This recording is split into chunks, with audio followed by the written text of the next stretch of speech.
კოსმოსი ყოველთვის იყო იდუმალი და შთამბეჭდავი, მაგრამ ადამიანებისათვის მისი რეალური მნიშვნელობის გააზრება საკმაოდ რთული იყო.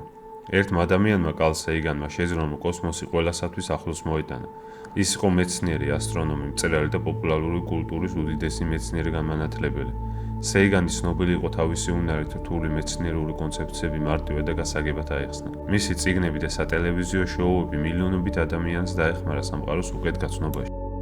კარლ ედვარდ სეიგანი 1934 წელს 9 ნოემბერს ნიუ-იორკში, ბრუკლინში დაიბადა. ბავშვობიდანვე დაინტერესებული იყო მეცნიერებებით, განსაკუთრებით ვარსკვლავებითა და პლანეტებით.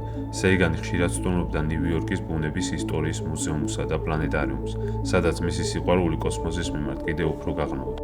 სეიგანმა სწავლა დაიწყო ჩიკაგოს უნივერსიტეტში, სადაც მიიღო ბაკალავრისა, მაგისტრისა და დოქტორის ხარისხები. ის სწავლობდა ფიზიკას, ხოლო მოგვიანებით ასტრონომიაზე და პლანეტოლოგიაზე კონცენტრირდა. მისი კვლევები განსაკუთრებით დაკავშირებული იყო მზის სისტემების პლანეტებთან და მათ ატმოსფეროებთან. სეიგანი იყო ერთ-ერთი იმ მეცნიერებიდან, ვინც აქტიურად მუშაობდა ნასასთან და დაეხმარა მრავალ მისიას, მათ შორის ვოიაჟერის პროგრამას, რომელიც მიზნად ისახავდა მზის სისტემის ფარგლებს გარეთ მოგზაურობას. სეიგანი ეხმარებოდა ვენერასა და მარსის კვლევებსაც და იყო ერთ-ერთი პირველი, ვინც მარსზე შესაძლო სიცოცხლის არსებობა განიხილა. მისი ერთ-ერთი ყველაზე მნიშვნელოვანი მიღწევა ოქროს ფირფიტაა, რომელიც ვოიაჟე 1-სა და 2-ის ზონდებშია მოთავსებული. ეს ფირფიტა შეიცავს დედამიწის ხმებს, მუსიკასა და მისამებებს სხვადასხვა ენაზე, რათა უცხოპლანეტელ ცივილიზაციებს ჩვენი არსებობა გააცნოს. სეიგანი ასევე მჭიდროდ თანამშრომლობდა ისეთ სამეცნიერო დაწესებულებებთან, როგორიცაა კორნელის უნივერსიტეტი, სადაც ასტრონომიის პროფესორად მუშაობდა. მან მნიშვნელოვანი წვლილი შეიტანა ნასას პლანეტარული კვლევების პროგრამაში. ასევე აქტიურად მონაწილეობდა SATI-ის პროექტში, რომელიც მიზნად ისახავდა დედამიწის ფარგლებს გარეთ გონიერი სიცოცხლის არსებობის გამოვლენას. სეიგანისა და ნასას თანამშრომლობა მოიცავდა ისეთ მნიშვნელოვან მისიებს, როგორებიცაა მარინერი, ვიკინგი, ვოიაჟერი და გალილეო. ის მუშაობდა პლანეტების ატმოსფეროს ანალიზზე, ტიტანზე, სატურნის მთვარეზე შესაძლო სიცოცხლის შესწავლაზე და მზის სისტემის კვლევის სტრატეგიებზე. მისი მეცნიერული ხედვები და ნაშრომები დაეხმარა ნასას, რომ უკეთ შეესწავლა ჩვენი გალაქტიკის პლანეტები და მათზე არსებული პირობები. კარლ სეიგანი ცნობილი იყო თავისი უნარით, მეცნიერება ყველასათვის ხელმისაწვდომი გაეხადა. მისი ყველაზე ცნობილი წიგნია კოსმოსი, რომელიც საფუძვლად დაედო იმავე სახელწოდების სატელევიზიო სერიალს. ეს სერიალი მეცნიერებასა და კოსმოსის შესწავლის ისტორიას ეხება და დღემდე ერთ-ერთ საუკეთესო სამეცნიერო პოპულარულ პროექტად ითვლება.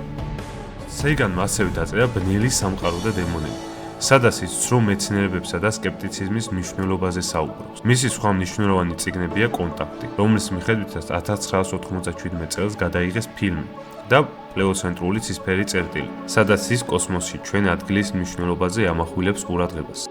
სეიგანი სკეპტიციზმისა და კრიტიკული აზროვნების აქტიური დამცველი იყო და ხშირად საუბრობდა მეცნიერებების პოპულარიზაციის მნიშვნელობაზე. მას მნიშვნელოვანი წვლილი მიუძღვის ატმოსფერული ეფექტების კვლევაში, მათ შორის ვენერას სათბურის ეფექტის უკეთ შესწავლაში. სეიგანი იყო ერთ-ერთი პირველი მეცნიერი, რომელმაც გაანალიზა, რომ სატურნის მთვარე ტიტანი შეიძლებოდა სიცოცხლისთვის ხელსაყრელი გარემო ყოფილიყო. მან დიდი გავლენა მოახდინა პოპ კულტურაზე, მათ შორის The X-Files'ა და Star Trek-ის სცენარისტებზე. სეიგანს ეკუთვნის ციტატა: მილიონობით და მილიონობით ვარსკვლავი, რომელიც მისი ყველაზე ცნობადი ფრაზაა. სეიგანი დაქორწინდა 3-ჯერ. პირველად შეირთო ბიოლოგია 1957 წელს, ხოლო მეორე ქორწინება ჰქონდა მხატვართან 1968 წელს და საბოლოოდ 1991 წელს დაქორწინდა მწერალ ენდრიუ ვანთან და კარლ სეიგანის სიკვდილამდე ისინი ერთად ცხოვრობდნენ. კარლს საბოლოოდ ჰყავდა 5 შვილი, 1 გოგო და 4 ბიჭი. სიცოცხლის ბოლო წლებში ებრძოდა მძიმე დაავადებას, მიელოდისპლაზიურ სინდრომს. ეს არის მდგომარეობა, როცა წვლის ტვინი ვერ გამოიმუშავებს საკმაოდ ჯამთრელ სისხლის უჯრედებს, რაც იწვევს ანემიას, ინფექციასა და სისხლდენას. მიუხედავად იმისა, რომ 3-ჯერ გადაინერგა წვლის ტვინი, სამწუხაროდ 1996 წელს 20 დეკემბერს 62 წლის ასაკში იგი გარდაიცვალა პნევმონიის გართულებით ფეთ ჰეჩინონის კიბოს კვლევით ცენტრში. მაგრამ მისი მემკვიდრეობა დღესაც ცოცხალია. მისი იდეები, წიგნები და სატელევიზიო შოუები კვლავ ასტიმულირებს ადამიანებს კოსმოსის კვლევისა და მეცნიერების სიყვარულისაკენ. მისი სიტყვები ჩვენ ვარსკვლავების ფერფლნი ვართ. დღეს გვახსენებს, რომ მიუხედავად იმისა, რომ პატარა პლანეტაზე ვცხოვრობთ, ჩვენ მეკუთვნით უზარმაზარ, ულამაზეს და ამოუცნობ კოსმოსს. სამყარო უზარმაზარია და ჩვენ წარმოუდგენელად გაგვიმართლა, რომ შეგვიძლია მისი შეცნობა. კარლ ედვარდ სეიგანი.